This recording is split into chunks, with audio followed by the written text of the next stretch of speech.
പ്രജാപതി മക്കളായ ഇന്ദ്രനും വിരോചനനും കൊടുത്ത ഉപദേശമായിരുന്നു ആത്മതത്വം അഭയവും അമൃതവുമാണെന്ന്.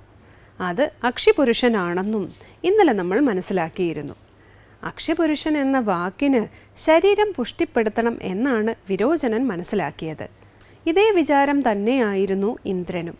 എന്നാൽ താൻ മനസ്സിലാക്കിയതുപോലെയല്ല ഈ വാക്കിനർത്ഥം എന്ന് വിചാരിച്ച് ഇന്ദ്രൻ പിതാവായ പ്രജാപതിയുടെ അരികിലെത്തി സംശയം ചോദിച്ചു.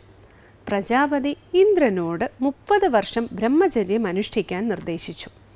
30 വർഷത്തെ തപസ്സിന് ശേഷം ഇന്ദ്രൻ എത്തിയപ്പോൾ അതേ ഉപദേശം തന്നെ പ്രജാപതി വീണ്ടും നൽകി.